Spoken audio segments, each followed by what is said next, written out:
देगा देवा तुझा विसर न व्हावा, गुण गाईना आवडी हेची माझी सर्व जोडी. न लगे मुक्ती धन संपदा, संत संग देई सदा.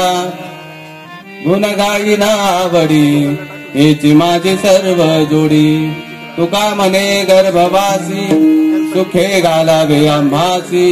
गुण गाईना आवडी हीच माझी सर्व जोडी. विठाल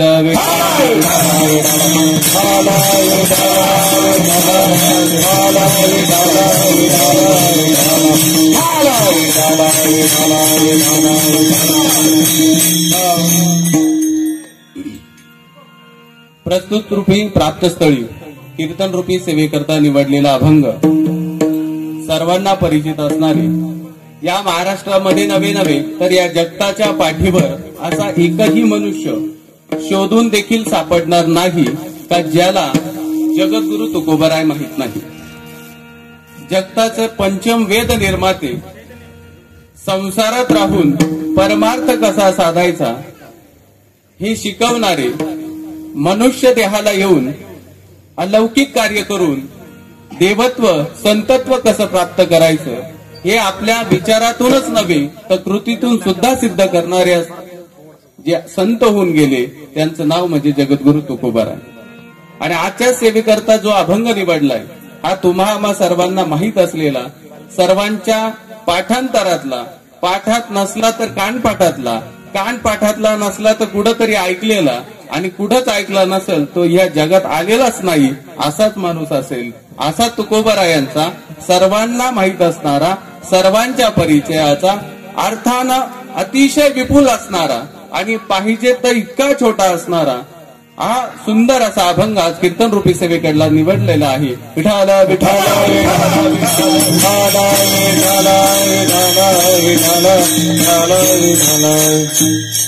या अभंगाद्वारे जगद्गुरु तुकोबराय आपल्याला काहीतरी सांगतायत. काय सांगतात, कशासाठी सांगतायत, कोणाला सांगतात, का सांगतायत, हे सगळं या प्रश्नांची उत्तर ज्या उत्तरामध्ये आहे ते उत्तर म्हणजे हा अभंग. मनुष्य देह जन्माला आल्यावर काय करायचं आणि इथून जाताना काय शिल्लक ठेवून जायचं हे सगळं सांगणारा म्हणजे हा अभंग.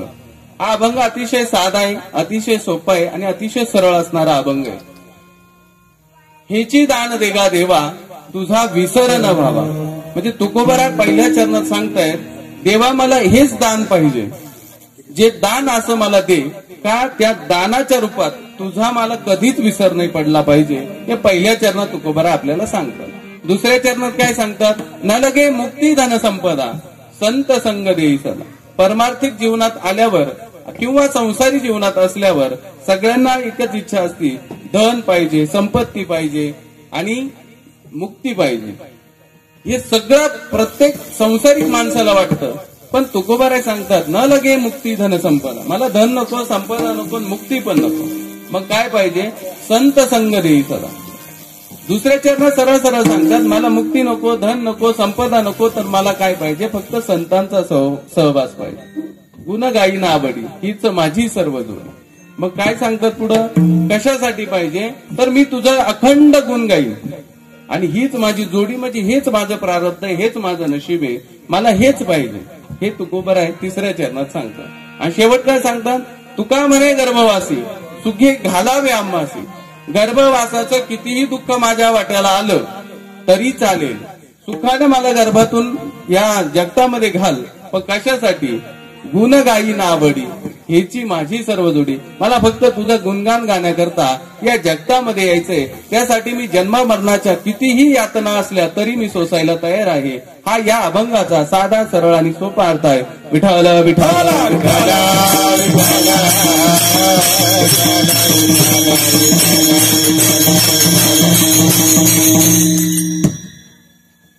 साई प्रेम ग्रुप अखंड त्रिदिनी गणपती सप्ताह, गणपतीचे 15वं वर्ष आणि या अखंड हरिनाम सप्ताहाचं हे 3रं वर्ष. आणि या 3ऱ्या वर्षातील 3ऱ्या दिवसाची सेवा माझ्यासारख्या एका पामराकडे आली. खऱ्या अर्थानं माझ्या आध्यात्मिक जीवनाची सुरुवात आणि कीर्तन रूपी जीवनाची सुरुवात ह्याच व्यासपीठावरून आणि ह्याच गुणीजन मंडळींवरून मला झाली. आणि म्हणून सांगायला दुसरा आनंद असा वाटतोय की ह्या महोत्सवाची सुरुवात फक्त माझ्यासाठी माझ्या मित्रांनी केली. फक्त माझ्या मित्राला कुठंतरी स्टेज मिळावं, कुठंतरी उभं राहायला संधी मिळावी, हेच दान मागण्याकरता आज इथं उभं आहे. आणि त्यांच्यासाठी मला दान मागायचंय. या विठू माझा लेकुरवाळा अतिशय सुंदर असणारी ही मूर्ती आज आपल्या सर्वांसमोर आहे. जणू असा भास होतोय विठ्ठल एका संताला आपल्या खांद्यावर घेऊन आपल्या समोर आलाय. आणि हा अध्यात्माचा जो इथं व्रत महोत्सव मांडला, हे व्रत महोत्सव पाहण्याकरता स्वतः विठ्ठल आलाय. नुसता विठ्ठल नाही आला, सगळ्या साधू संतांना, सगळ्या संतांना घेऊन आलाय, 18 दश संतांना घेऊन आला. अशी ही मूर्त आहे. तिच्याकडे किती पाहावा मन भरत नाही. आयुष्यात दोन गोष्टी असतात, एकतर पाहूशी वाटत नाही आणि एकतर पाहिल्याशिवाय राहत नाही. तर ही त्या दुसऱ्या कॅटेगरी मधली ही आपली गणेशाची मूर्ती आहे. का पाहिलं तर ही मन भरत नाही, अशी इतकी सुंदर अशी गणेशाची मूर्ती या ठिकाणी आहे. आणि तिच्या समोर जी बुद्धीची दाता आहे, बुद्धीची रिद्धी सिद्धी सर्वांना देणारी जी गणेशाची मूर्ती आहे, साक्षात गणेशराय भगवान आहे, जिच्या समोर आज माझ्यासारख्या पामराला, अक्कल शून्य असलेल्या माणसाला किंवा या जगताचं कोणतंही ज्ञान नसलेल्या, जगताचं प्रचंड ज्ञान खुलं असणाऱ्या जगतामध्ये अतिशय तोडकं ज्ञान असणाऱ्या एका पामराला त्या गणेशरायापुढं आज कीर्तनाची संधी मिळते. आणि ही सगळी आपल्यासारख्या गुणीजनांमुळे मिळते, हे मी माझं भाग्य समजतो. आणि म्हणून या आजची या ठिकाणची तिसरी कीर्तन रूपी सेवा माझ्याकडे आली. आणि या सेवेचं सेवादान सुद्धा सांगायला आनंद आहे. मित्रांचाच सगळा हा खेळीमेळीचं वातावरण आहे. आणि हे उभं सुद्धा मित्रांनीच केलं. आणि आजचं सेवादान सुद्धा माझ्या वर्ग मित्राचंच आहे. Praveen Chimaji Maluskar, manager health care Sangamner, याचं सुद्धा आज माझ्यासाठी सेवादान आहे. म्हणजे मित्र वनव्यामध्ये गारव्यासारखा. मित्र माहित असतात प्रत्येकाला कसे असतात. एकमेकाचे मित्र कधीही एकमेकाला चांगलं न म्हणणारे ते म्हणजे मित्र. जो एकमेकाला चांगला म्हणला तो मित्र कधीच असू शकत नाही. पण हे आमचे मित्र वेगळे आहेत. आमचे लक्ष्मण महाराज असतील, राम महाराज असतील, हे सगळे आम्ही एका वर्गातील, प्रवीण महाराज असतील, आम्ही सगळे एका वर्गातील. आणि सगळे म्हणजे आमच्या आई वडिलांचं भाग्य का त्यांच्या पोटी आम्ही आलो. आणि त्यांचे आमचे इतकं मोठं भाग्य का त्यांच्या संस्कारावर आज आम्ही इथं उभं राहिलो. शुद्ध बीजापोटे फरे रसाळ गोमटी, उगाच संत म्हटले नाही. म्हणून आनंद ह्याच गोष्टीचा आहे, आई वडिलांच्या. आणि दुसरा आनंद म्हणजे मामाच्या गावात आजोळात उभं राहायचंय. म्हणजे त्या लेकीचं सुद्धा किती मोठं भाग्य असेल. जिचा मुलगा तिच्याच माहेरात उभा राहतोय, कीर्तन करतोय, तिच्यासाठी मोठा आनंद असेल. म्हणजे हे सगळा आनंद, हा सगळा परिवार, हे सगळं मामाचंच गाव. आंबरे दाती राहेर आनंदुरे आजी आनंदुरे आनंदुरे आजी आनंदुरे आनंदुरे आजी आनंदुरे आनंदुरे आजी आनंदुरे भाई आभयांतरी समानंदुरे प्रभावे अंतरी आजी समानंदुरे आनंदुरे आजी आनंदुरे आनंदुरे आजी आनंदुरे आजी आनंदुरे आजी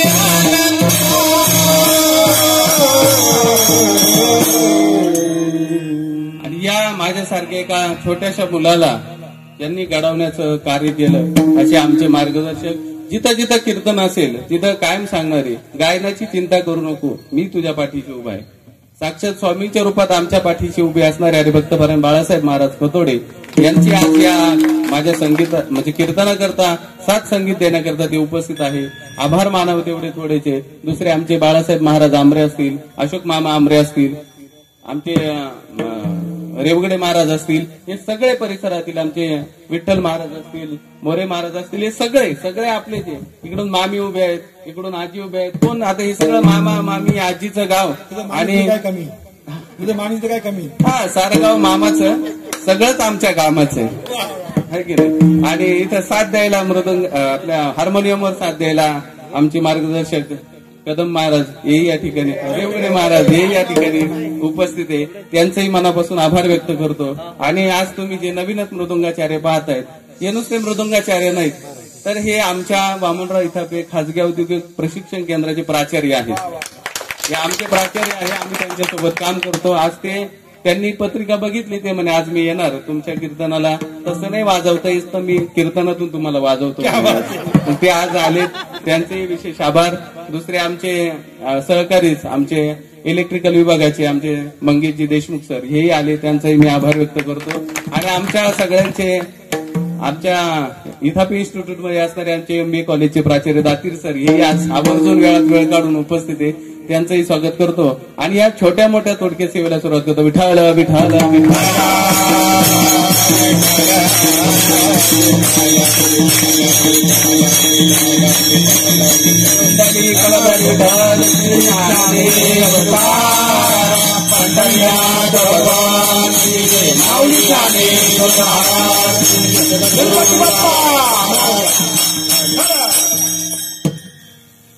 वक्रतुंड महाकाय सूर्यकोटी समप्रभ निर्विघ्नं कुरु मे देव सर्वकार्येषु सर्वदा. मनोजो मारुततुल्य वेगं जितेन्द्रिया बुद्धिमता वरिष्ठं वातात्मज्वानर्यूत मुख्यम् श्रीरामदूतं शरणं प्रपद्ये. ओम सर्वमंगलमांगल्ये शिवे सर्वार्थ साधिके शरण्ये त्र्यंबके गौरी नारायणी नमस्तुते. कोणत्याही कार्याची सुरुवात श्री गणेशाच्या साक्षीने आपण करतो. आपल्या वारकरी संप्रदायाचा एक प्रघात आहे.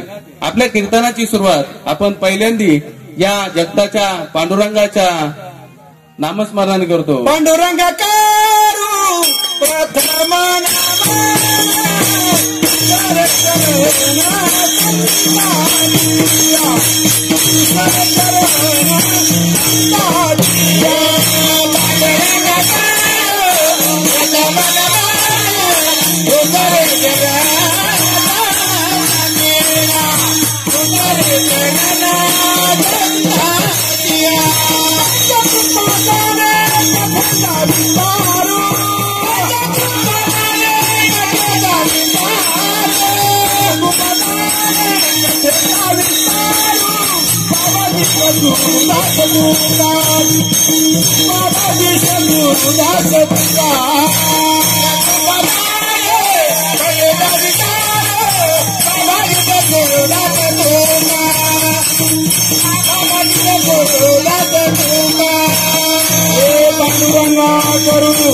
प्रथम नमन दुसरे चरण संततीया त्यांच्या कुपादाने कथेचा विस्तार बाबाजी सद्गुरुदास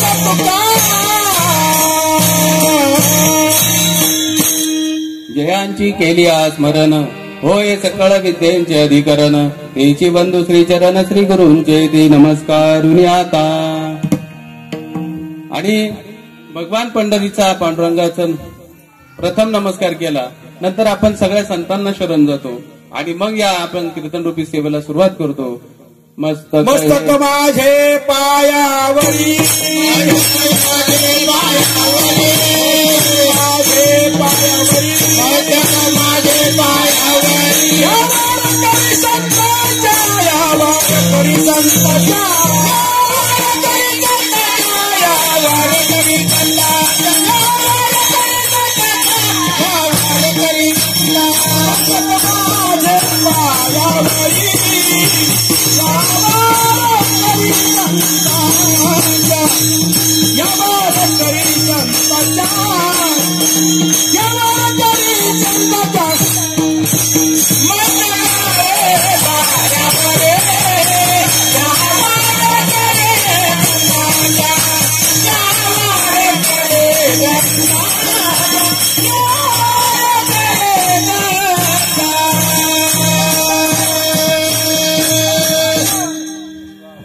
या सगळ्यामध्ये एक माणूस विसरला आपण, ज्याच्याशिवाय या वारकरी संप्रदायाला शोभाच नाही असे माणूस म्हणजे या वारकरी संप्रदायामध्ये ज्यांना सगळ्यात मोठा विनेकऱ्यानंतर मानाचं स्थान असेल त्याचे चोपदार.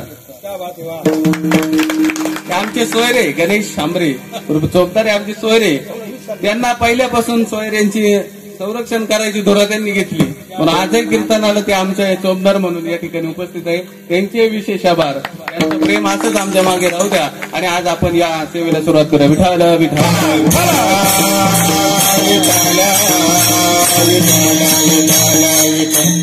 हेची दान देगा देवा तुझा विसरण बाबा गुण गाईना बडी हेच माझी सर्व जोडी न लगे मुक्ती धन संपदा संत संग देई सदा तुका मने गर्भवासी सुखे घालावे आम्हासी.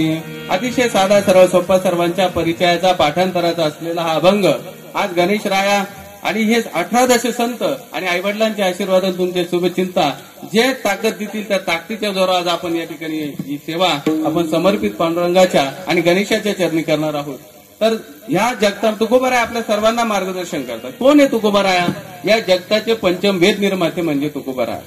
या जगाचे जगद्गुरु, नाही गुरु झाले पण जगद्गुरु, एकमेव जगद्गुरु ते म्हणजे जगद्गुरु तुकोबाराया. मुळात मागणारा आणि देणारा या दोघांची पात्रता तपासून मागितलं पाहिजे आणि घेतलं पाहिजे. आता या दोघांची तुलना जर करायला गेले तर मुळातच शब्दच नाही असे दोघं आहेत. एक तर इतके मोठे आहे, या जगताचा निर्माता आहे. जो देतोय तो या जगताचा निर्माता आहे आणि जो मागतोय त्याला पाहून काळ सुद्धा घाबरतोय. मग त्यांचं नाव जरी घेतलं तर यमाला धडकी बसते.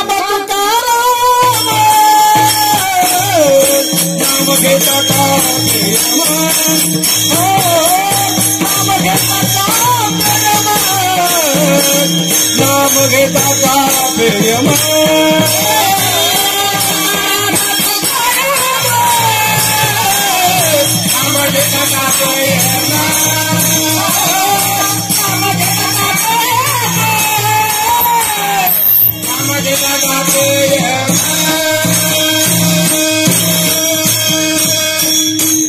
बघा, मग मागणाऱ्याचं नाव घेऊन जर या काळाला भीती वाटत असेल, ज्याचा कापरा होत असेल, मग ते मागणारे व्यक्ती संत हे साधे सुधे आहेत का? अजिबात नाही.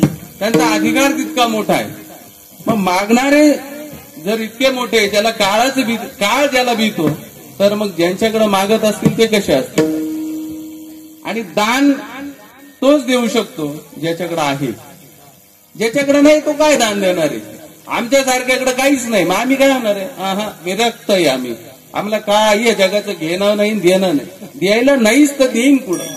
पण मग ते दाखवायचं कसं? फार मोठ्या गोड शब्दांनी. नाही, आम्ही देतही नाही, आम्ही घेतही नाही. हे असे आपण भामटे दान करणारे किंवा त्यापासून पाळणारे आपण. पण मग जे देत आहेत ते किती मोठे असणार आणि जे मागतायत ते पण किती मोठे असणार आहे. जे जगताचे जगद्गुरु आहे त्यांना काही गरज नाही. जगद्गुरुला गुरु सर्वांना देणारा असतो, पण ते मागतायत. पण मागण्याचे दोन प्रकार आहे, एक स्वतः करता आणि एक विश्वाच्या कल्याणाकरता. मग आता इथे तुकोबारायाची मागणी करतायत, ती स्वतः करताय का विश्वाच्या कल्याणाकरता करताय? ते तुकोबाराया आहेत. संत मुळे असे असतात, ते स्वतःसाठी कधी जगतच नसतात. जे स्वतःसाठी जगतात त्यांना संतच म्हटलं जात नाही. पण जे अखिल विश्वाच्या कल्याणाकरता जगतात त्यांना संत म्हणले जातात. जगाच्या कल्याणात संतांच्या विभूती देह कष्ट परोपकार. हा जो देह त्यांना मिळालाय, हा कष्ट त्या देहाला इतक्यासाठी देतात का जगाचं कल्याण व्हावा, यासाठीच ते कष्ट देतात. आणि तुकोबाराया असे एकमेव संत आहे ज्यांनी संसार पण पाहिलाय. तो संसारात किती आहे हेही आपल्याला सांगितलंय आणि त्या संसारात काय नाही हे पण आपल्याला सांगितलंय. मुळात अनुभवांचा जो गाठोडा आहे त्याला गाथा म्हणतायत. जो आपला माथा ठिकाणावर आणतो त्यासाठी या गाथेची निर्मिती जगद्गुरु तुकोबारायांनी केली. आणि मग मागणारे आपल्याला कळाले जगद्गुरु तुकोबाराय आहेत. मग देणारे कोण? तोची एक दान शूरदाता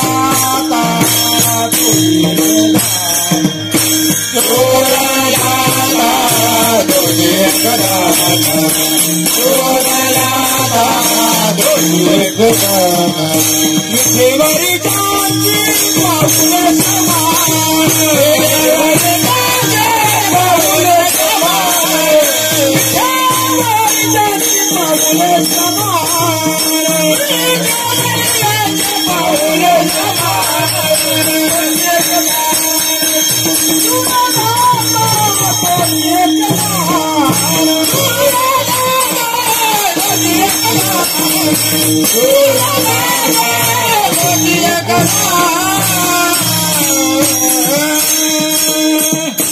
विठेवरी ज्याची पाऊले समान तोची एक दान शुरोदाता. हे पण तुकोबराय सांगतं.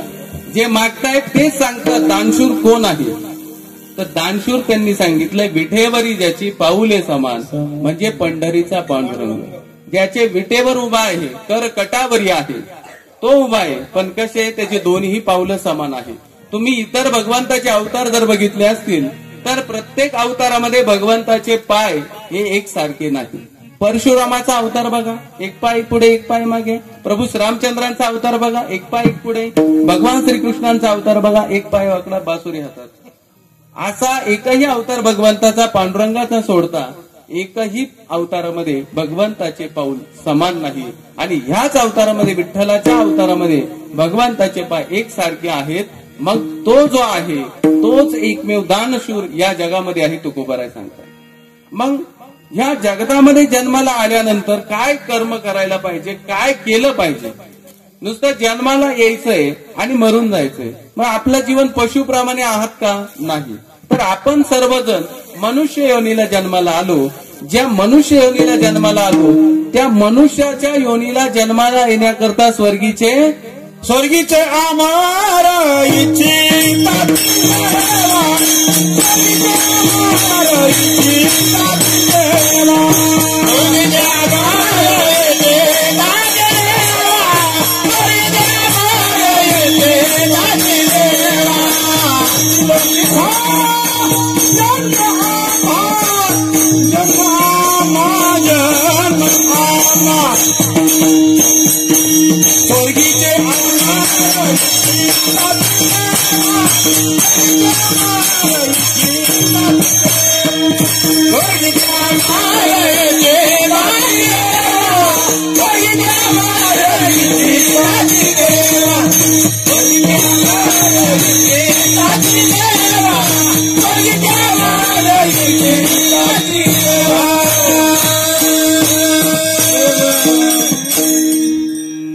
ज्या मृत्यूलोकात तुम्ही आम्ही आलो, संत तुकोबराय आले, 18 संत आले.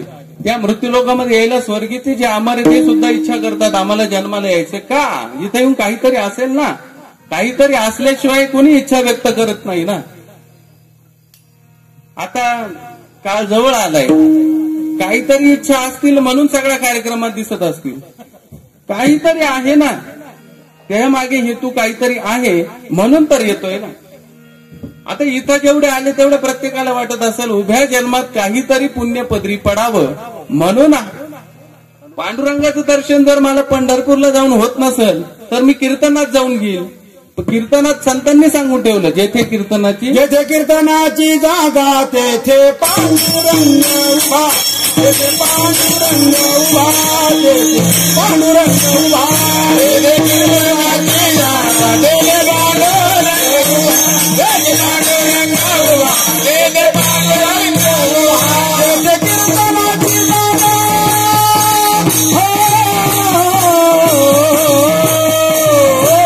तेथे कीर्तनाची जागा तेथे कीर्तनाची जागा तेथे पांडुरंग उभा, कीर्तनाची जागा तेथे कीर्तनाची जागा तेथे पांडुरंग उभा, तेथे पांडुरंग उभा, तेथे पांडुरंग हा. मग ज्याला पंढरपूरला जायला जमलं नाही ते म्हणे चला कीर्तनात जाऊ. जिथे कीर्तनाची जागा तिथे पांडुरंग उभा, चला त्या पांडुरंगाचं दर्शन घेऊ. पण पांडुरंग कोणत्याही रूपात असेल ना, तो सांगतायत ना. शेजारी बसेल असेल, शेजारच्या रूपातही आला असेल. पण पांडुरंगाचं दर्शन म्हणजे जिथं काहीतरी मिळतंय तिथं मनुष्य जातो. हा मनुष्याचा स्वभाव आहे. म्हणून या जन्माला यायचं आहे मृत्यूलोकात म्हणून स्वर्गीचे अमर सुद्धा इच्छा करतात का मृत्यूलोकात जन्माला जायचंय आपल्याला. मग कशा करता? पशु पक्षी प्राणी याच्या जन्माला जायची इच्छा करताय का? नाही करत. ते फक्त मनुष्य देहाची इच्छा करतात. का? कारण याच देही घडे देवाचे भजन, ह्याच देहामध्ये देवाचं भजन घडणारे. इतरत्र कुठेही करायला संधी नाही. हा सुख सोहळा स्वर्गी नाही. आपल्याला वाटत असेल स्वर्गात हे आहे, स्वर्गात ते आहे, हे नाही ते नाही. जे इथं आहे ते फक्त इथंच आहे, ते दुसरीकडे कुठंच नाही. म्हणून या ठिकाणी स्वर्गीचे अमर सुद्धा यायला इच्छा मागतात. आणि मग आल्यावर काय करायचंय? आल्यावर नुसतं जन्माला येऊन मग गृहस्थ आश्रम, वानप्रस्थ आश्रम, संन्याश्रम हे सगळे 4 आश्रम हेच पूर्ण करायचे का? नाही, हे सुद्धा करायचे आहे. पण याच्यासोबत आपल्याला अजून काहीतरी करायचं आहे. तुकाराम महाराजांना मुक्तीची अपेक्षा नाही, पण या मृत्यू लोकात जन्माला आलेल्या प्रत्येक मनुष्याला वाटतंय या जन्मा मरणाच्या संकटातून सुटायचंय, भजन भगवंताचं करायचंय आणि शेवटची इच्छा प्रत्येकाची मुक्ती मिळवायची आहे. म्हणून तर सगळ्यांची धडपड चालू आहे. तुमची चालू आहे, आमची चालू. गर्भवासाचं सुख सोपं नाही, तुकाराम महाराज पुढे सांगतायत. आपल्याला कीर्तनात पुढे बघायचंय. पण या जन्माला आल्यानंतर याच देहीकडे देवाचे भजन. बरं, लक्ष देऊन ऐका. याच देहामध्ये देवाचं भजन घडणारे 83,99,999 योनीत कुठंच नाही. म्हणून या जन्मात यायचंय. म्हणून तर तुकाराम महाराज दान मागताय. मग दान कोणाकडे मागितलं आपण बघितलं. विठेवारी ज्याची पाऊले समान तोच एक दानशूर दाता. एकमेव तोच दानशूर या जगामध्ये आहे. तुमचं आमचं दान हे काही कामाचं नाही. आपलं दान 5 बोटात बसन एवढंच आहे. पण लिहिताना हातभर लिहितो तरी पुरत नाही, असं आपलं दान आहे. हे दान काय कामाचं आहे का? नाही. या जगतामध्ये सहज एक बोलून घेऊ, कर्म कोणाला चुकत नाही. तुम्ही चांगले करा अगर वाईट करा, कर्म कोणालाच सोडत नाही. भले तुम्ही चांगल्या कामाचं कर्म करा, ते सुद्धा तुम्हाला सोडणार नाही म्हणजे नाही. आणि तुम्ही चुकीचं कर्म करा, तेही तुम्हाला सोडणार नाही. कर्म इथंच फेडून जावं लागतं. केले कर्म झाले त्याची भोगा आले, केले कर्म झाले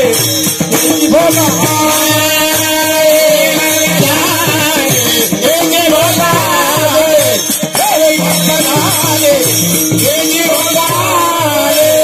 उपजल मेले पैसे किती, उपजल मेले पैसे किती, केले कर्म झाले आले, केले कर्म झाले आले, केले कर्म झाले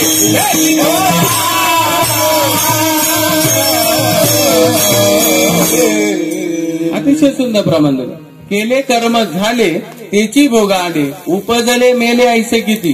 हिशोब लावायचा प्रश्नच नाही. आता जिवंत आहे त्यांचाच हिशोब लागा ना, तेव्हा आले गेले किती हा हिशोब तर लय लांब आहे. मग आपण जन्माला आलोय, आपला हिशोब लागला पाहिजे.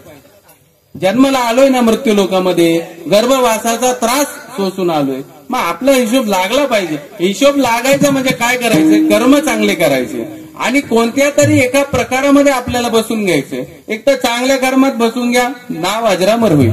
वाईट कर्मात बसून घेतलं तरी नाव अजरामर आहे. वाल्याकोळीचं उदाहरण आहे. पण मग ते वाईट कर्मासाठीच धरू नका. वाल्याकोळीने वाईट कर्म केले, पण ते आपल्या संसारासाठी केले होते. ज्या संसारामध्ये कायम दुःख आहे, त्या दुःखाकरता वाईट कर्म केले होते. कारण जगात आल्यानंतर जी कौटुंबिक जबाबदारी आहे ती पूर्ण करण्याकरता त्यांनी कर्म केले होते. पण त्या कर्मामध्ये स्वतःलाच राहावं लागलं. जी अर्धांगिनी आहे, जिचा अर्धा अंग आहे, ती सुद्धा त्या कर्मात सामील झाली नाही. म्हणून तर वाल्या कोळीचे वाल्मिक ऋषी झाले. त्यांना कळलं या जगण्याचा केले रामायण रामा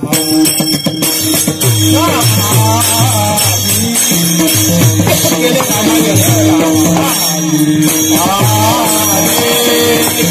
रामायण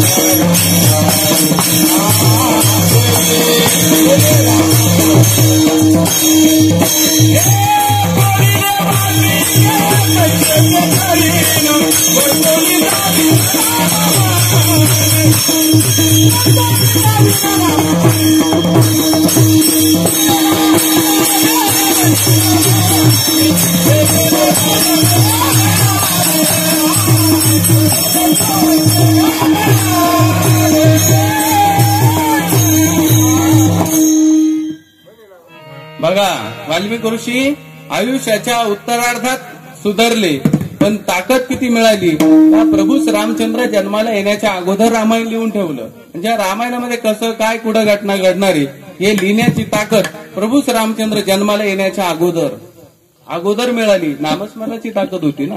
मरा मरा दोन मरा होता एक राम. एक राम राम म्हटले, दोन मरा म्हणे एक राम झाला. आणि रामायण राम जन्माला येण्याच्या आधी लिहिली एवढी ताकद त्या नामात होती. आणि त्याही पेक्षा जास्त ताकद तुमच्यात माझ्यात आहे. जी भूमी सप्त ऋषींपैकी एक असणारी अगस्त्य ऋषींच्या पदस्पर्शाने पावन झालेली भूमी. दुसरं जे रामायणाचं प्रमाण आता बघितलं ते रामायण आपल्या भूमीत लिहिलंय. कोणी गावाला भंडारदऱ्याजवळ त्या भूमीतले आपण लोक आहोत. मग ज्या भूमीनं जीवनाचं सार नीतिशास्त्र रामायणातून शिकवलं, मग त्या भूमीत आपण ऐकत जन्माला आलो म्हटलं आपल्याकडे ते असलं पाहिजे ना. किती भाग्यवान आपण आहोत. म्हणून मागे काय झाले पाहू नका, पुढे जामीन आहे तुका. तुकाराम महाराज सांगतायत. तुकाराम महाराजांचाच अभंग आहे. आपल्याला त्या अभंगावरच चालायचंय. ह्याची दान दे का देवा, तुझा विसर न व्हावा. हा अभंग आपला चालू. या अभंगावरच बोलायचंय. मग या पवित्र भूमीत जन्माला आलोय. मग आता आपण जीवन जगत असताना असं काहीतरी चांगलं जगलं पाहिजे, जेणेकरून आपलं तुका म्हणे एक मरण्याची सरे उत्तमाची उरे असं काहीतरी पाठीमागे राहिलं पाहिजे. मग एकतर ते चांगल्या कर्माने राहील किंवा दान केल्याने राहील. आपलीच भूमी परत पवित्र आहे. अकोला तालुका जे आपण आहे अतिशय पवित्र आहे. राजा हरिश्चंद्राची नगरीतली आपण. ज्या राजा हरिश्चंद्रासारखं दान अजून माझ्या मते कोणी केलं नसावं. सगळ्यांनी दान केलं. डोळे उघडे ठेवून, कॅमेरे लावून, शूटिंग लावून, मोठमोठाले होर्डिंग लावून, बॅनर लावून दान प्रत्येकानं केलं. पण राजा हरिश्चंद्रासारखं दान अजून कुणी केलं नाही. का? राजा हरिश्चंद्रानं स्वप्नातच नगरी दान केली होती. आपल्याला स्वप्नात काय दान केलंय, स्वप्नात काय होतं हेच माहित नाही. तर दान केलेल्याला जागणं फार लांब, दिलेल्या शब्दाला जागत नाही. आपण संसारिक जीवनात जगतोय. आपण इथं फक्त मिळकतीच्या मागे. जी मिळकत असेल त्यालाच जागणारे, फायद्याला प्रामाणिक असणारा म्हणजे संसारिक माणूस. दुसरा काही व्याख्या नाही. म्हणून राजा हरिश्चंद्राच्या नगरीत असताना दानाचं महत्व आपल्याला माहित आहे. म्हणून तुकाराम महाराज सुद्धा दान मागतायत. कोणाकडे मागतात? विठेवरी ज्याचे पाऊले समान त्यांच्याकडे मागतायत. पण जसं जन्माला आलोय तर आपण पहिले छोटे असतो. बाल हट्ट असतो आपला, स्त्री हट्ट असतो. अजून कोणता हट्ट असतो? राज हट्ट. हे तिन्ही हट्ट असे पाहिजे म्हणजे पाहिजे. च शेवट. च म्हणजे विषय संपला. त्यानंतर पुढे काही नाही. पाहिजेच. आता हे आमच्या लखन महाराजांची कन्या, मला उभं राहायचं पर्याय नाही ना. टाळ वाजवता येऊ अगर नाही येऊ, मला उभं राहायचं महाराज काही म्हणू, आमच्या गल्लीत आहे, आम्ही उभे राहणारच. बाल हट्ट पूर्ण करावंच लागेल, त्याला पर्याय नाही. गावात आजोबा बरोबर आल्या चॉकलेट पाहिजेच, नाही तर मी रस्त्यावर झोपणार. पुरं करावाच लागतो. तो हट्ट पुरा करावा लागतो. ज्याच्या शेवटचं येतो तो द्यावाच लागतं, त्याला काही पर्याय नाही. असा हा हट्ट आहे आपला प्रत्येकाचा. तसंच तुकाराम महाराज सुद्धा म्हणतात अभंगाच्या पहिल्या चरणात, याची दान दे गा देवा, याची दान दे गा देवा, याची दान दे गा देवा, याची दान दे गा देवा, याची दान दे गा देवा.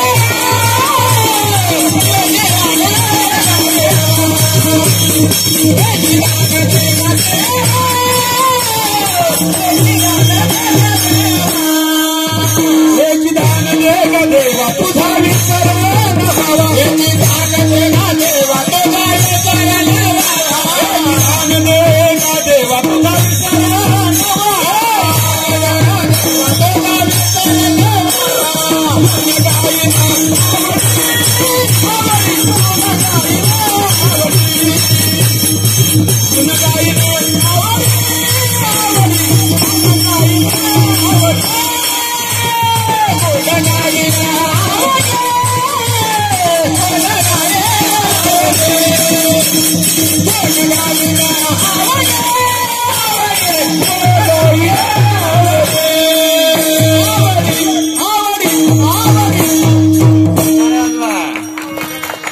अतिशय सुंदर अशी चाल.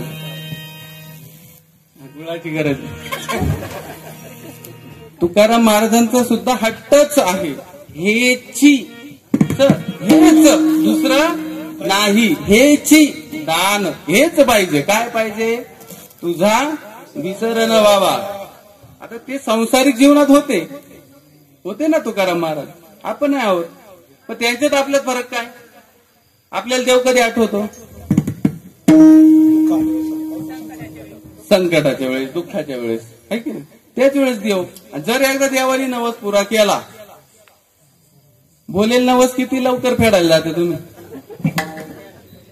जेव्हा परत तो तुमचा हात पाय डोकं काय ते धरायचं ते धरीत नाही, तोपर्यंत तुम्हाला तो नवस करेल हेच आठवत नाही. कारण सुखामध्ये देव कोणाला आठवलंच नाही. सगळ्यांना देव कधी आठवतो? दुःखात. म्हणून काही लोकांचं म्हणणं असे, आयुष्यात आम्हाला फक्त दुःखच वाटायला येऊ द्या, असं कोण म्हटलं होतं? कोण म्हटलं होतं? कोणती माता म्हणली होती? का तुझं सतत स्मरण मला राहील, कायम तू माझ्या जवळ राहशील, मी तुझं कायम चिंतन करील, किंवा तू माझ्या सोबत राहणार आहे. कधी राहशील? ज्यावेळेस मी दुःखात असेल तेव्हा. जेव्हा सुखाचे दिवस मला येतील त्यावेळेस मी तुला आठवू शकत नाही, मला तुझं विस्मरण होईल. म्हणून तुकाराम महाराजांना जे आहे ते सांसारिक जीवनामध्ये त्यांनी हट्ट केला. का मी तर आता तुकाराम नाम घेता कापेयम, एवढी मोठी ज्यांची शक्ती अधिकार, ते सहज शक्य झालं का हो? ज्या रस्त्यावरून ते जात होते त्या रस्त्याच्या धुळीला जर कान लावला तर साक्षात विठोबारायचं नाव ऐकू येतं, विठ्ठल विठ्ठल ऐकू यायचं. ती नामस्मरण, ती साधना उगाच तयार झाली नाही, माझी मज झाली अनाबरोबर छंद या नामाचा. जिथं जाईल तिथं, जिथं जातील तिथं मंगळाच्या ठिकाणी जाऊ, नाही तर अमंगलाच्या ठिकाणी जाऊ, विठ्ठल विठ्ठल एवढंच म्हणणार. तरी देखील त्यांनी विचार केला आज विठ्ठलाचं नाव घ्यायचं नाही, तरी पडिले वळण इंद्रिया सकळ. इतका इंद्रियांना त्यांच्या वळण झालतं का ते झोपले काही असले तरी ते इंद्रिय त्यांचे विठ्ठल विठ्ठल नामच मला दंग झालते. तरी देखील ते दान मागतायत देवाकडं. दान काय मागावं हे सुद्धा आपण समज, हेच पाहिजे, दुसरं नको. काय? हेची दान देगा देवा, तुझा विसर न व्हावा. विसर होऊ नये हे दान मागतायत. नाही तर आपण काय दान मागतो? आपण देवाकडे गेलो काय मागतो? रुपया टाकायचा. काय मागायचं? रुपया टाकायचा, 100 मागायचे, 10 रुपये टाकायचे, लाखाची नोकरी लागू दे. साहजिक आहे आपलं मागणं हे भामट्यापणाचं लक्षण आहे. जे क्षणभंगूर आहे, ज्या आपल्या मागण्याला बुडवाई नाही शेंडाही नाही, आपण असं दान मागतो. जर आपण आमदाराकडे गेलो तर काय मागणार आहे? खतोडाडीचा रस्ता द्या, अकोले गिरगाव रस्ता द्या, सभा मंडप द्या, आपण हेच मागणार आहे. माणूस विचारांनी जितका मोठा असतो, माणसाची वैचारिक पातळी जितकी मोठी असते ना, माणूस तितका प्रगल्भ असतो. मग जो विचारवंत आहे ना त्यालाच कळतं काय मागावं. तुकाराम महाराजांसारखा विचारवंत, संत म्हणून सोडा, पण विचारवंत म्हणून जर तुकाराम महाराजांचा अभ्यास जर केला तर तुकाराम महाराजांसारखा विचारवंत जगताच्या पाठीवरच नाही. इतकं सुंदर 4 चरणांचे अभंग लिहून या जगताचा सगळा ज्ञानाचा खजिना गाथ्याच्या रूपाने आपल्या समोर ठेवला. मग तेच मागतायत, मग ते मागतात ना, हिची दान देगा देवा, तुझा विसरच नकोय मला, अजिबात विसर नको. जसा विठ्ठल आहे जळी स्थळी भरला, कुठेही पहा विठ्ठल, तसं माझ्या देहाला माझ्या शरीराच्या इंद्रियांना फक्त तूच पाहिजे, दुसरा नाही. आपण सरळ सुंदर ते ध्यान म्हणतो बघा. सुंदर ते ध्यान उभे विटेवरी करकटावरी ठेवून या, तुळशी हार गरा कासे पितांबर आवडे निरंतर हेची ध्यान. कोणतं ध्यान आवडतं तुकाराम महाराजांना? हेची, जे आहे करकटावर ठेवून पाऊले समान डोळे झाकून या कलियुगामध्ये प्रत्येकाचं दुःख निवारायला, प्रत्येकाच्या अपेक्षापेक्षा जास्त द्यायला, नाही घडवायला, नाही बैसला, साक्षात स्वयंभू आलाय तो. याचं जे मूर्तीचं रूप आहे ते जे आहे माणसाला चोरणार, मनाचं चित्त चोरणार ते रूप, हेच मला आवडतं, दुसरं आवडत नाही. हे पहिल्या चरणात तुकोबाराय सांगतात. मग आपण संसारिक जीवनामध्ये जगत असताना हेची दान देगा देवा. आता दानाच्या रूपाने बघितलं. पुढे काय म्हणतात दुसऱ्या चरणामध्ये तुकाराम महाराज, हेची दान देगा देवा, तुझा विसर न व्हावा, गुण गायी ना आवडी, हेची माझी सर्वजोड. मग कशासाठी तुझं ध्यान किंवा तुझं विस्मरण कशासाठी होऊ नये माहिती का? तुकाराम महाराजांना भगवंताचं विस्मरण याच्यासाठी होऊन द्यायचं नव्हतं, गुण गायी ना आवडी. नुसतं तुला ठीक आहे, भगवान श्री विठ्ठल मला आठवत आहे, भगवान श्रीकृष्ण मला आठवतात असं म्हणण्यापुरतं त्यांना आठवण त्यांची नव्हती लागत, तर त्यांचं गुणगान गाण्याकरता, त्या गुणाचं, त्या रूपाचं कौतुक करण्याकरता, रूप पाहता लोचनी सुख झाले व साजनी, ज्यामध्ये सुख आहे ते पाहण्याकरता आणि त्या रूपाचं गुणगान गाण्याकरता शेवटी भगवंताचा संत तुकोबाराय चारही युगामध्ये सोबत असणारे भक्त होते. चौयुगाचा नामा भक्त कीर्तनी. मग चारही युगांमध्ये नुसतं गुणगान गाता आले. 1 कोटी 10 कोटी काय त्यांची अभंग रचना त्यांना करायचे असतील ते पूर्ण करण्याकरता या कलियुगामध्ये तुकोबारायचं रूप घेऊन नामदेवराय आले. आणि या भगवंताचं गुण गायी ना आवडी, हीची माझी सर्व जोडी, हे सांगण्याकरता, त्याचं गुणगान गाण्याकरता, हेची दान, हेच दान मागण्याकरता तुकोबाराय आले. आणि ह्या संसारिक जीवनामध्ये प्रत्येकाला या मायेपासून निर्माण झालेल्या जगतापासून दूर नेऊन, कारण ज्या ठिकाणी भगवंत आहे, त्याचं नामस्मरण आहे, तिथे काळाला सुद्धा यायची ताकद नाही. म्हणून तर तुकोबाराय आपल्याला या जगतामध्ये जाताना स्वतःच्या मनाने गेले. हा देह सुद्धा ठेवला नाही. वाढ वेळ झाला उभा पांडुरंग, सदेह वैकुंठाला निघून गेले, थांबले नाही. का? त्याची ताकद होती. मग आपण जीवन जगत असताना ह्या पद्धतीने जगलं पाहिजे.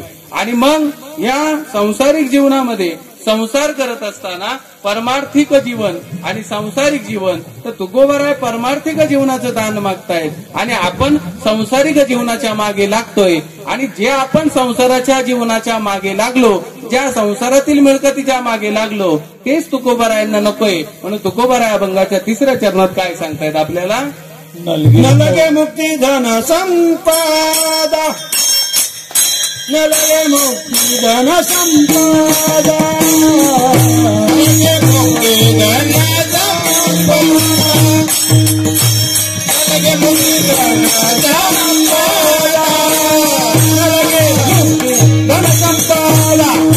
नलगे मुक्ती धन संपदा, नलगे मुक्ती धन संपदा, नलगे मुक्ती धन संत संग घे सदा, संत संग घे सदा, गुण गायी ना आवडी, गुण गायी ना आवडी,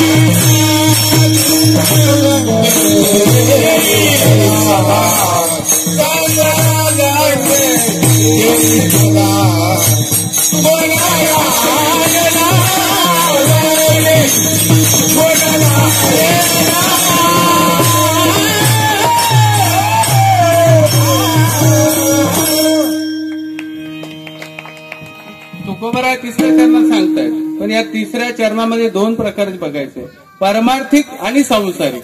परमार्थामध्ये न लगे मुक्ती धन संपदा, हे परमार्थामध्ये आवश्यक नाही, पण संसारामध्ये या गोष्टीची आवश्यकता आहे. मुक्ती हवी, धन हवी आणि संपदा हवी. ज्याला संसारिक जीवन जगायचंय, संसारिक जीवन असंही जगता येत नाही, त्यासाठी धन असावं लागतं, संपत्ती असावी लागते. असावी लागते नाही, ती कमवावी लागते. आयतं काय मिळत नाही, ती कमवावी लागते. आणि ही मुक्ती, धन, संपदा हे कमावण्याच्या नादामध्ये ज्या करता आपण या जगतामध्ये आलो त्याचाच विसर पडून जातो.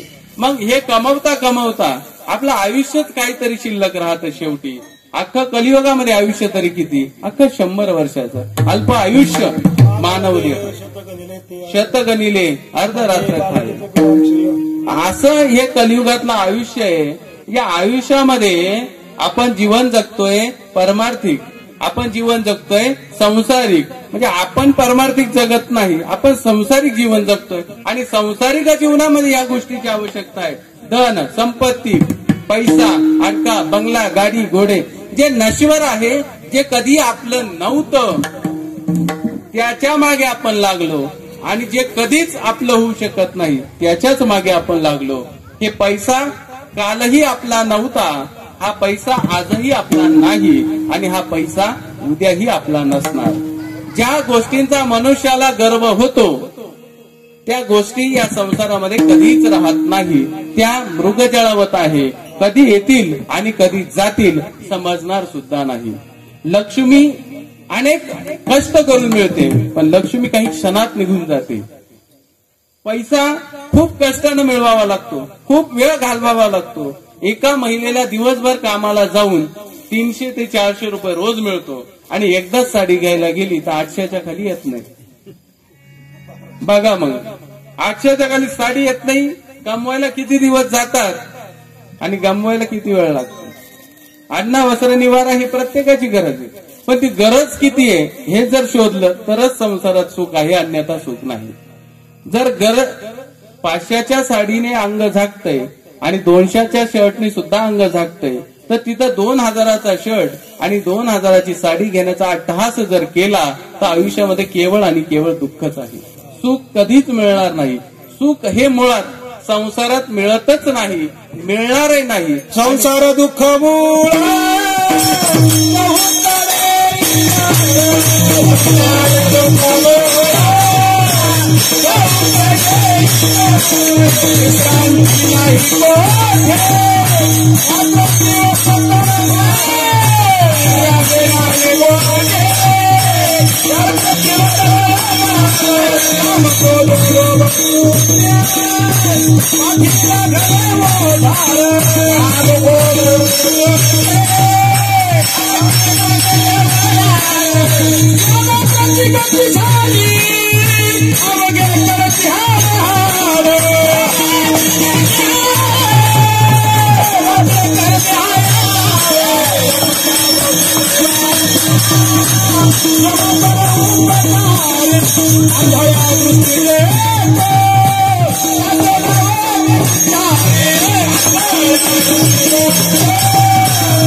संसारात दुःख दुःखच आहे, सुख संसारात नाही. जे सुख संसारात मिळते ते मृगजळापेक्षा मोठं नाही. दिसतंय पण ते नाही, त्याला संसारातलं सुख म्हणतात. आणि परमार्थात जे दिसत नाही तेच सुख आहे. परमार्थामध्ये तुम्ही बघा, मोठे मोठे साधू बघा, संत बघा, ज्यांनी जगासाठी काही केलंय आणि आपल्यासाठी काही केलंय याचा हिशोब जर करायला गेले तर त्यांच्या आयुष्यामध्ये सगळ्यात जास्त त्यांनी जगासाठी केलंय. जो दुसऱ्याला काहीतरी देतो त्याच्याच हाताला सुगंध असतो, जो दुसऱ्याकडून काहीतरी घेतो त्याच्या हाताला कधीही सुगंध नसतो. म्हणून जो देत राहील तोच सुखी होत राहील. ही जीवनाची गुरुकिल्ली सगळ्या संतांनी ओळखली होती. म्हणून सगळं देह त्यांनी समाजाकरता अर्पण केला. आणि या संसारामध्ये आपण जे बघतोय धन, संपत्ती आणि मुक्तीची इच्छा परमार्थात केली तर, सोडून दिली तर सुख आहे, आणि संसारात धरून बसले तर दुःख आहे. परमार्थामध्ये हे जवळ करावं लागतं असं नाही, आणि संसारात हे जवळ केलं तर संसार होतो असं पण नाही. हे सोडून दिलं तरी संसार होणार आहे आणि हे धरून ठेवलं तरी संसार होणारच आहे. परमार्थामध्ये हे सोडून दिलं तरी परमार्थ होणार आहे आणि हे धरून ठेवलं तर परमार्थ होणारच नाही.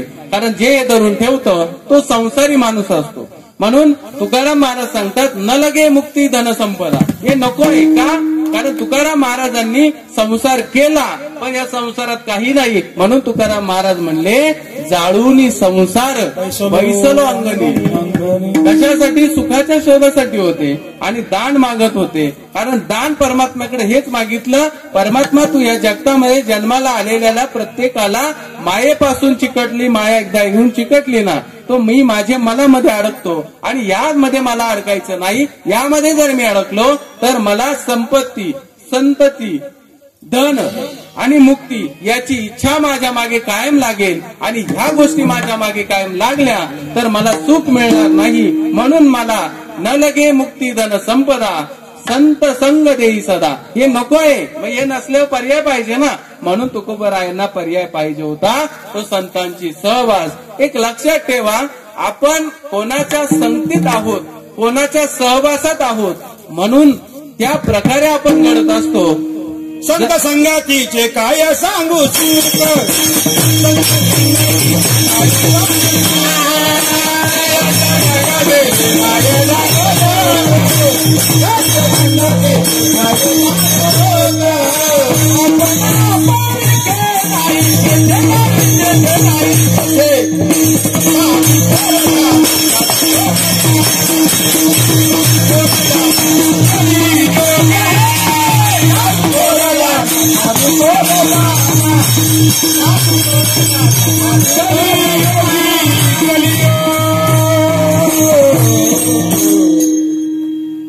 संत संगतीचे काय सांगू तू, कलियुगी साधू थोर जाणार. म्हणून तुकोबराय सांगतात संतांच्या सहवासात राहायचंय. जशी संगत तशीच पंगत भेटते. संतांची संगत असेल तर संत पंगत मिळेल आणि इतरांची संगत असेल तर वेगळी पंगत मिळेल. त्याचं नाव सुद्धा आपण घेऊ नये त्या पंक्तीचं. अशी पंगत आपल्याला मिळेल. म्हणून आपण कोणासोबत आहोत याला फार महत्व आहे. जसे दोन मित्र असतात, तो कोणत्या मित्रासोबत आहे. एखादी घटना घडली, गावात एखादी घटना घडली, चांगल्या घटनेची चर्चा होत नाही, तो भाग वेगळा. पण समजा जर चोरी झाली, कुठं छेडछाड झाली किंवा कुठं अघटित घटना झाली आणि तिथं कळालं आरोपी महाराज तिथं होते, मग लगेच लोक काय म्हणतील, एकटा नसल लखन महाराज पण असतील.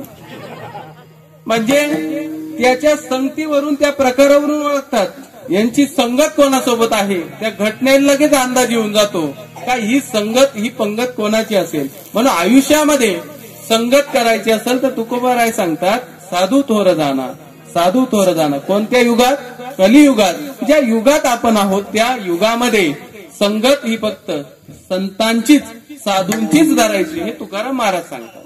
मग तुकाराम महाराज एका अभंगामध्ये आपल्याला सांगतात. आयुष्याबद्दल सांगताना तो अभंग आहे, नाशिवंत देह, या देहाबद्दल सांगतात ना तुकोबरा. नाशिवंत देह जाणार सकळ. तुकोबराय सांगतात हा जाणारच आहे. मग जाणार आहे तर काय करायला पाहिजे? पुढच्या चरणात तुकोबराय सांगतात, संत समागमे धरावी आवडी, करावी तातडी परमार्थाची. जर हे नाही केलं ना मग ते बाकीचा प्रश्न सांगायचाच नाही. म्हणून तर तुकोबराय सांगतात न लगे मुक्ती धन संपदा संत संग देई सदा. संतांचा संग त्यासाठी मागतात का ज्या संतांबरोबर आपण राहतोय त्या संतांना संपत्ती, धन, मुक्ती याची अभिलाषाच नसते. तुम्ही जर त्यांच्या सोबत राहिला तर आपोआप तुमची पण मनाची मानसिकता, मनाचे विचार किंवा तुमची संगत तशीच होईल जशी संतांची संगत आहे. बघा, तुम्ही तुमचा एक मित्र असेल, वारंवार रामकृष्ण हरी म्हणत असेल तर तो बघितल्या तुमच्या तोंडात सुद्धा आपोआप रामकृष्ण हरी येतं. किंवा एक भजनी दुसऱ्या भजनाला जर भेटला तर तो सहज कोणताही प्रसंग कुठे काय त्याच्या ध्यानात नसतं, पण महाराज दिसले जय हरी बोलूनच जाणं. कशाचं द्योतक आहे? हे फक्त संगतीचंच द्योतक आहे. मग संगत दुसरी बघा. आता आम्ही खानगावला कीर्तन गेलो, तिथं महाराजांचं सुंदर वाक्य होतं. ते महाराज फार मनाला ठसून गेलं. त्यावेळेस मला संगत कळाली. आता इथं कीर्तन आहे, सुरू होण्याच्या अगोदर सूचना दिली, मागचे पुढे या, नाही तर मागे जे उभे त्यांनी बसून घ्या. पण तमाशात असं सांगायला नाही लागत. तमाशात सांगावं लागतं पुढचे मागे सारखा, ते जाळीपासून लांब सारखा. आणि सप्ताहात कीर्तनात काय सांगावं लागतं? मागचे पुढे या. ही मोठा फरक आहे. कारण काय? संगतीचा दोष आहे ना. संगती मुळात तुम्ही कोणत्या विचारानं कुठे गेले? सात्विक विचाराच्या ठिकाणी मनुष्य सात्विकच असतो. त्याला आयुष्यात काही, जर सात्विक विचाराच्या माणसाला आयुष्यामध्ये काही कमवता नाही आलं ना तरी तो त्याच्या आयुष्यामध्ये त्याच्या आई वडिलांचं नाव कमावूनच जातो. का? कारण तो कोणत्याही चुकीच्या गोष्टीत सापडत नाही. सात्विक विचाराची माणसं हे सात्विक विचार करणार. शिवाजी महाराजांचा आदर्श ज्यांच्या डोक्यात आहे तो परस्त्रीला माते समानच मानणार, परस्त्रीला आपल्या आई समानच मानणार, परस्त्रीला आपल्या बहिणी समानच मागणार. हा शिवरायांचा विचार आहे. पण चुकीचे विचार घेऊन आपण जर चाललो तर आपल्या आणि त्या काळातल्या मोगलशाहीमध्ये काही बदल नसणार. त्या काळामध्ये माता बहीण ही काही नव्हती म्हणून ती मोगलाई होती, आणि शिवरायांच्या काळात माता बहीण होती म्हणून तर ती शिवशाही होती. ज्यावेळेस कल्याणच्या सुभेदाराची सून राजांपुढे आली तेव्हा राजे काय म्हटले, अशीच असली आमुची आई सुंदर रूपमती, आम्हीही सुंदर झालो असतो वदली छत्रपती. उगाच नाही बोलू शकले. जसं म्हणतात ना, पूर्व पुण्य असे जयाची पुण्याई, तोच मुखी गाईल हरीचे नाम. तसंच जसा संस्कार असेल तो त्याच पद्धतीने धन्याची जाऊची पुण्याई कशी आली अफवा, धन्याची जाऊची पुण्याई कशी आली अफवा. हा बापाचा बाप राजा शिवाजी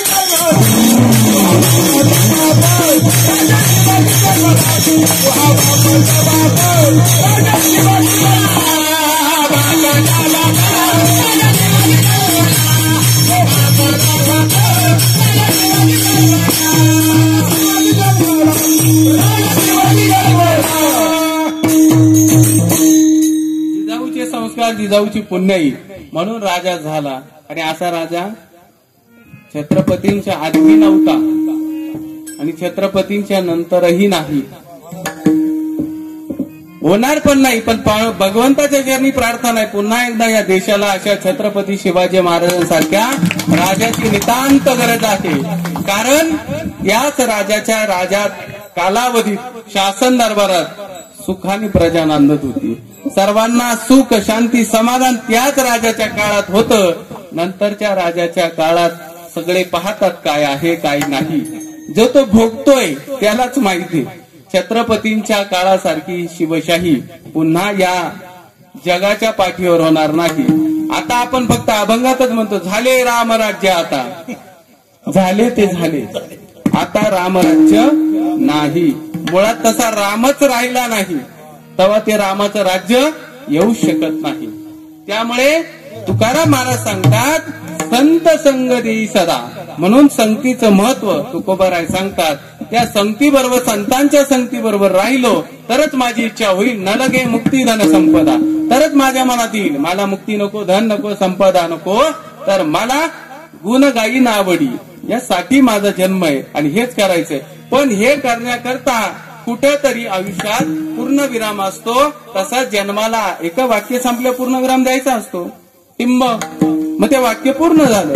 तसं आयुष्यात जन्माला आल्यानंतर कुठंतरी थांबावं लागतं, कुठंतरी डोळे झाकून घ्यावा लागतात. श्वासाची गंती संपून जाते आणि हा देह ठेवावा लागतो. आपण नाही ठेवत देह, आपल्याला भळभळ ठेवावा लागतो. देह फक्त साधू संत ठेवू शकतात, आपला तो विषय नाही. आपण देह ठेवू आपण पाठ टेकलो तरी मग डॉक्टरला अजून एक एकर आपण जगू द्या थोडे दिवस. आपण तेव्हा देह ठेवायची आपली गोष्ट नाही. या विचार आपण तुम्हीच काय मी सुद्धा मनात आणू नये. माई सुद्धा इच्छा नाही लवकर मारावा, तेव्हा तुमची काय असणार. कोणाचीच इच्छा नाही लवकर मारावा, तेव्हा देह ठेवावा ही इच्छाच होऊ शकत नाही. त्यामुळे तो काय आपला विषय नाही. पण मग हा देह कुठं म्हणजे आयुष्य कुठंतरी संपणार आहे, त्याला पूर्ण विराम द्यायचा आहे. आणि हा पूर्ण विराम दिल्यानंतर या जन्माचं या ठिकाणी काय पाप कर्म पुण्य कर्म काय जीवन जगले ती या ठिकाणी थांबून जाणार आहे. पण मग न लगे मुक्तीधन संपन्न, मग ह्याची दान दे का देवा. नंतर काय म्हणतात गुण गायीनं आवडी. मग आता पुन्हा गुणगान गायचंय देवाचं आवडीनं, तर पुन्हा आता कुठेतरी आपल्याला बघितलं थांबावं लागतंय. पण थांबल्यानंतर पुन्हा गुणगान गायला यायचंय. पण मग यायचंय ते एवढं सोपं नाही. यायचंय ना सोपं नाही. 83,99,999 यांनी गणित करा, लिहून दाखवा आकड्यात. लिहा तर येणार नाही तेव्हा जन्म घेऊन यायचे. एवढे जन्म घ्यायचे. लईत लई इथं बसणारा माझ्या सगट 50 प्राणी सांगू शकतो. पशु पक्षी 50, लय अभ्यास असेल तर 50. तेव्हा 83,99,999 वेळा जन्माला यायचं आणि मरायचंय. 50 आठवत नाही पटकन एखादा मग कावळा, चिमणी, उंदीर, पोपट, ससा, बैरा काय असेल ती 50 नाही आठवत. तेव्हा बघा किती जन्म घ्यायचे आणि मग यायचंय. मग एवढ्या वेळा जन्माला यायचंय, एवढ्या वेळा मरायचंय. गर्भाचं सुख वाटतं एवढं सोपं नाही. गर्भामध्ये हा देह पूर्ण लवकर नसतो, पण त्या देहामध्ये चेतना असते. ती चेतना जाणवतं काय गर्भामध्ये? नाकात गाणे, कानात गाणे, तोंडात गाणे, सगळं घाणीचं वास्तव्य आहे. 9 महिन्याचा विटाळ आहे ना, त्यामध्ये हा देह आहे. पण मग त्या दुःख आणि हा देह, या देहाला जाणवतं सुख काय. आईच्या गर्भातलं सुख बाहेर येऊन सांगू शकत नाही. आणि आतमध्ये जे अनुभव घ्यायचा आहे त्यासाठी देह पूर्ण असावा लागतो. देहाला अनुभव घेता येतो, विचारांना अनुभव घेता येत नाही. म्हणून आईच्या गर्भातला अनुभव बाहेर येऊन सांगू शकत नाही. आणि बाहेर आल्या आईच्या गर्भात काय होतं हे आठवत नाही. त्यामुळं एवढ्या वेळा जन्माला यायचं आणि एवढ्याच वेळा पुन्हा जायचंय. मग हे सोपं. किती वेळा जन्मा यावे, किती व्हावे फलित, किती व्हावे फलित, किती व्हावे फलित. किती वेळा जन्मा यावे, किती व्हावे फलित, किती व्हावे फलित, किती व्हावे फलित. किती वेळा जन्मा यावे, किती व्हावे फलित,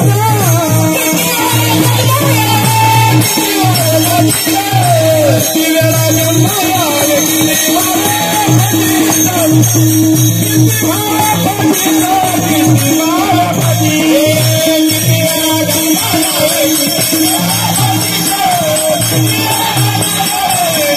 व्हावे किती वेळा जन्मा यावे, किती वेळा भावे फजित. मनुष्य देह तर दुर्लभ आहे, नरदेह दुर्लभ जाण. हा सोपा नाही. वाटतं तितक्या पटकन मिळत नाही. वाटलं दुखल्या घ्यावा भर कीर्तनात, एवढं सोपं जन्माला येणं नाही. आणि गप्पा माराव्या कीर्तनात, एवढं सोपं सुद्धा जन्माला येणं नाही. अजिबात नाही. ठीक आहे, सगळे थकून भागून येतात, दिवसभराचं काम असतंय, करतात, दुखला लागणं साहजिक आहे. कारण मनुष्य स्वभाव असा आहे, जिथं चांगलं आहे तिथं लवकर जात नाही आणि गेल्यावर झोपल्याशिवाय राहत नाही. जिथं वाईट आहे तिथं गेल्याशिवाय तर राहत नाही आणि झोपी लावला तरी झोपत नाही. तमाशाला डुकल्या घेणारा दाखवून द्या, डुकलीच घेत नाही तमाशाला.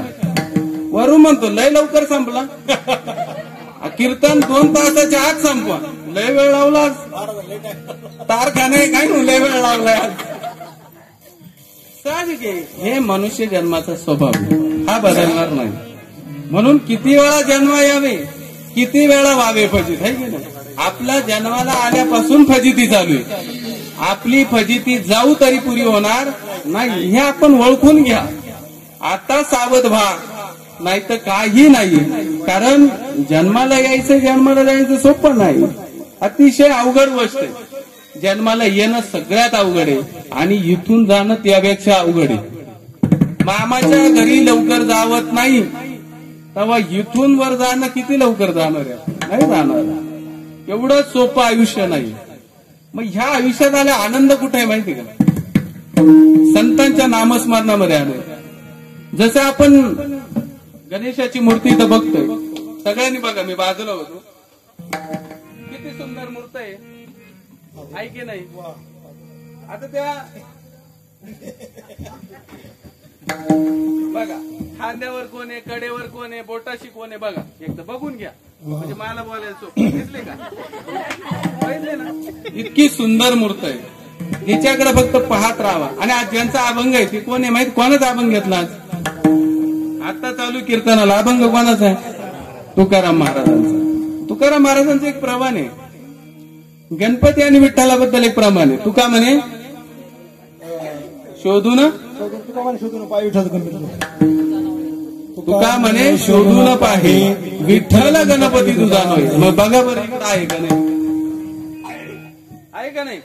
तुकाराम माझा लेकुरवाळा, विठू माझा लेकुरवाळा,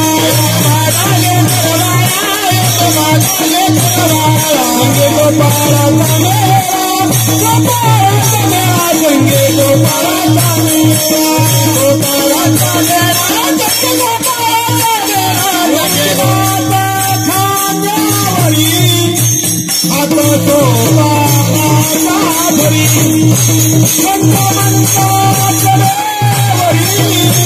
मागे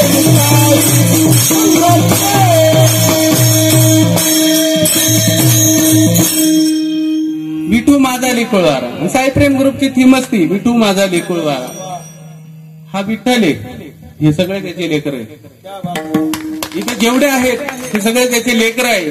आणि जसा तो विठ्ठल म्हणजे तो भगवान परमात्मा गणपतीच्या रूपाने आलाय, सगळ्या संतांना सोबत घेतलंय, तसंच हा गणपती राया आपल्याकडे आलाय आणि आपल्या सगळ्यांना सोबत घेऊन जाणार आहे. नेणार तर प्रत्येकालाच, पण कसा नेणार आहे?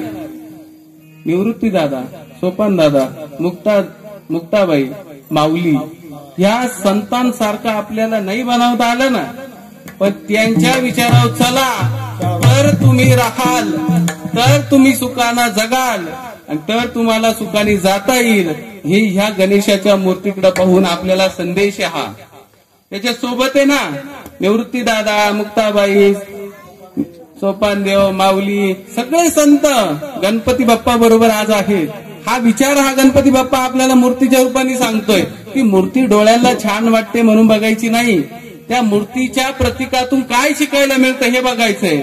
या संतांची संगत करा. संत संग, संत संग देई, संत संग देई, संत संग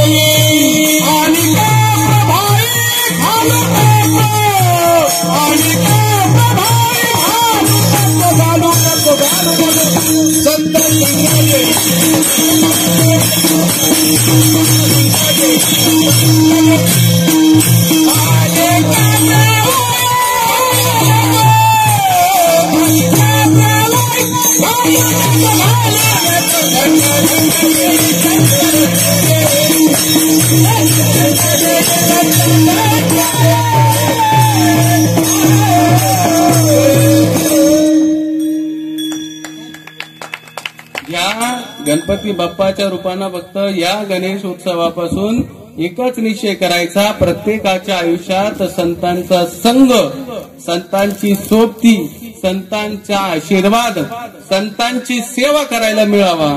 का तर आयुष्याचा शेवटचा मेवा गोड होईल. करशील सेवा तर खाशील मेवा.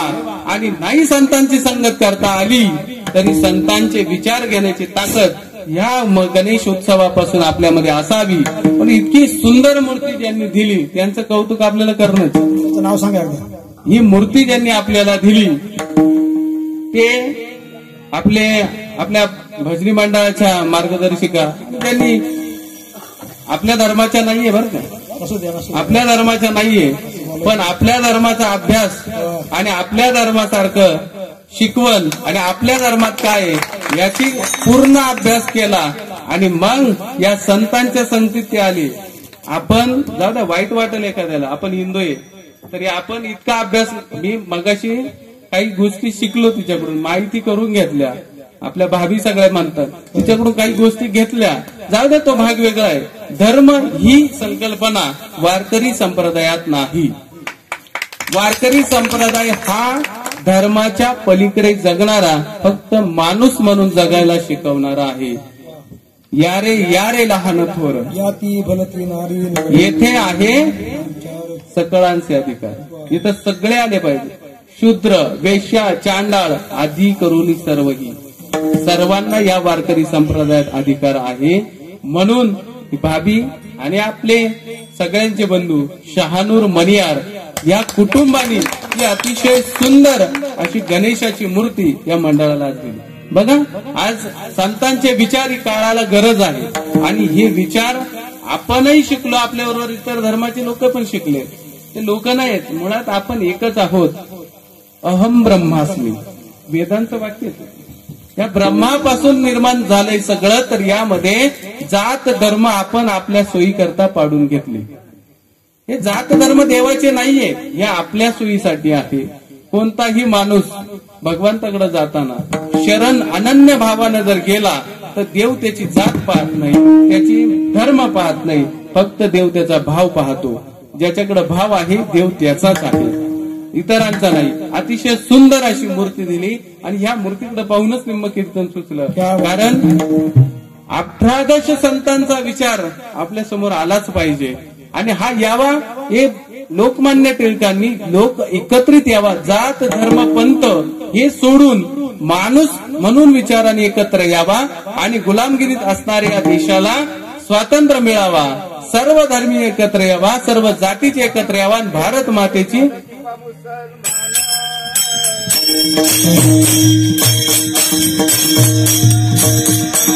कबीर मोमी लकी मुसलमान, कबीर मोमी लकी मुसलमान,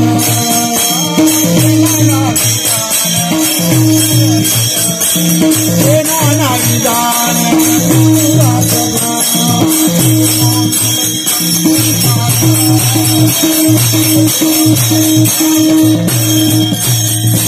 कबीर मोमी लकी मुसलमान, कबीर मोमी लकी मुसलमान.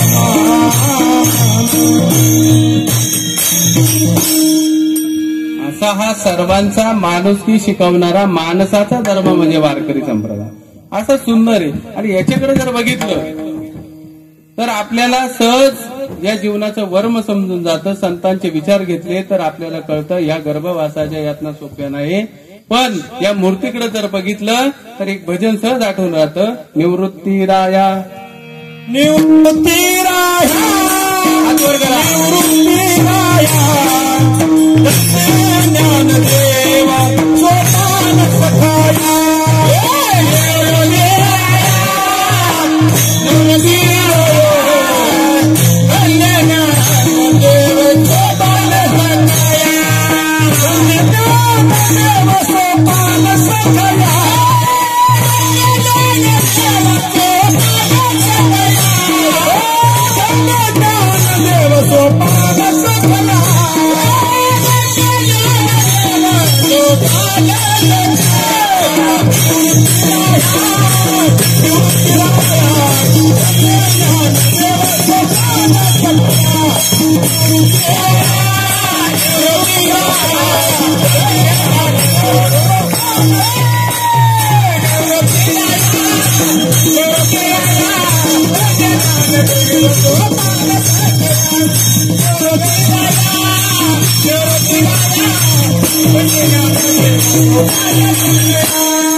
मग पिंगळा आहे की नाही.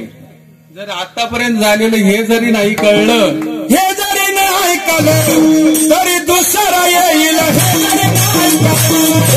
जरी नाही कळलं हे जरी ऐकलं दुसरं येईल. हे जरी ऐकलं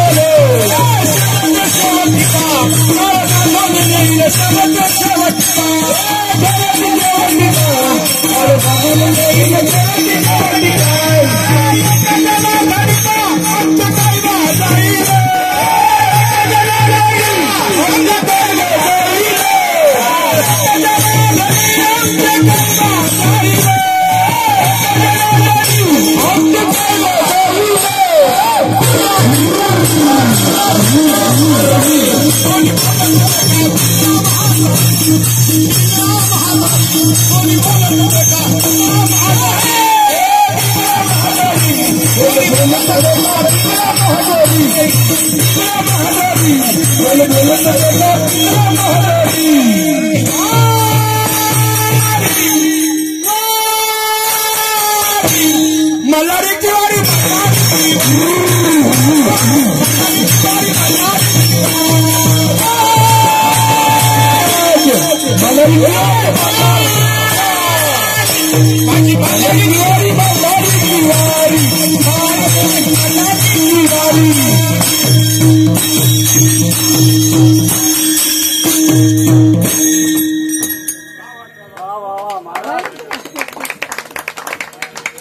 हे जरी नाही कळलं तरी दुसरा येईल. हे दुसरा म्हणजे कोण? यमदेव. चला, तुम्हाला काहीच कळलं नाही, भरलं तुमचं. चला, तेव्हा कळून घ्यायचा असेल संतांचा विचार तर हे सगळं तुम्हाला कळलंच पाहिजे. हे जरी नाही कळलं, पुन्हा जन्माला यायचं, पुन्हा मरायचं.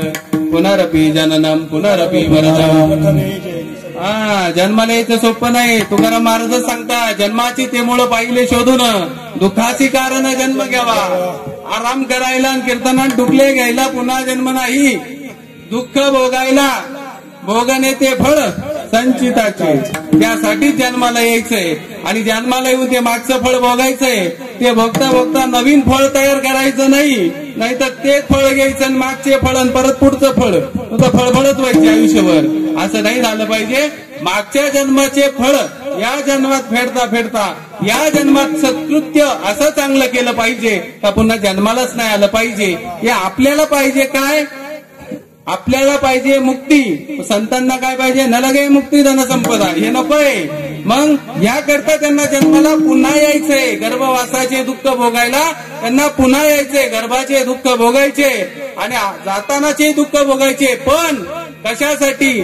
तर गुण गायीन आवडी हीच माझी सर्व जोडी. मला तुझं गुणगान गाण्याकरता पुन्हा जन्माला यायचंय. याच्यासाठी मी गर्भाचे सगळे दुःख सोसायला तयार आहे. हे शेवटच्या चरणात गर्भवासी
सर्व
हे चिदान देगा देवा तुझा विसर न व्हावा, गुण गाई ना आवडी हेच माझी सर्व जोडी, न लगे मुक्ती धन संपदा, संत संग देई सदा, तुका म्हणे गर्भवासी सुखी घालावे आम्हासी.